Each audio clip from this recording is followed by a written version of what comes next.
Election কমিটিৰ আজি সভা প্ৰদেশ কংগ্ৰেছৰ সভাপতি ভূপেন বৰা ডাঙৰীয়াৰ সভাপতিত্বত অনুষ্ঠিত হয়। এই সভায় আমাৰ অসমৰ 14টা লোকসভা সমষ্টিত কংগ্ৰেছৰ প্ৰাৰ্থীসকল যিসকলে প্ৰাৰ্থীত্ব দিছিল সেইসকলৰ বিষয়ে পুংখানুপুংখক্ৰমে আলোচনা কৰে। আলোচনাৰ অন্তত আমি সিদ্ধান্ত গ্ৰহণ কৰোঁ যে আমাৰ ইলেকশ্যন কমিটিত যিখিনি সিদ্ধান্ত হৈছে এই গোটেই সিদ্ধান্তখিনি প্ৰদেশ কংগ্ৰেছৰ সভাপতি ভূপেন বৰা ডাঙৰীয়াই আপোনালোকৰ জৰিয়তে ৰাইজক জনাব। গতিকে এই ক্ষেত্ৰত আমাৰ কোৱা কোনো কথা আমাক এখতিয়াৰ দিয়া নাই। আমাৰ গোটেই কথাখিনি মই অলপ সময় আগতে দেখিছোঁ। প্ৰদেশ কংগ্ৰেছৰ সভাপতি ভূপেন বৰা ডাঙৰীয়াই কৈছে, আপুনি কিবা এটা কৈ আছে, মোৰ কথাখিনি শেষ কৰি ল'ব দিয়ক। আপোনাৰ কথাখিনি কৈ লওক নহ'লে। তেনেকৈ কেনেকৈ হ'ব? মোক কথাটো শুনিবলৈ ধৈৰ্য লাগিব না।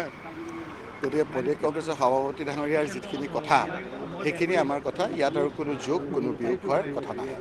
ইলেকশ্যন কমিটিৰ আজি সভা প্ৰদেশ কংগ্ৰেছৰ সভাপতি ভূপেন বৰা ডাঙৰীয়াৰ সভাপতিত্বত অনুষ্ঠিত হয়। এই সভায় আমাৰ অসমৰ 14টা লোকসভা সমষ্টিত কংগ্ৰেছৰ প্ৰাৰ্থীসকল যিসকলে প্ৰাৰ্থীত্ব দিছিল সেইসকলৰ বিষয়ে পুংখানুপুংখক্ৰমে আলোচনা কৰে।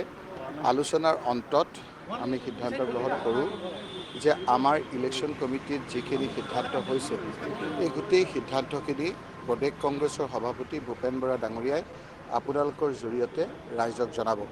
গতিকে এই ক্ষেত্ৰত আমাৰ কোৱা কোনো কথা আমাক এখতিয়াৰ দিয়া নাই। আমাৰ গোটেই কথাখিনি মই অলপ সময় আগতে দেখিছোঁ। প্ৰদেশ কংগ্ৰেছৰ সভাপতি ভূপেন বৰা ডাঙৰীয়াই কৈছে, আপুনি কিবা এটা কৈ আছে, মোৰ কথাখিনি শেষ কৰি ল'ব দিয়ক।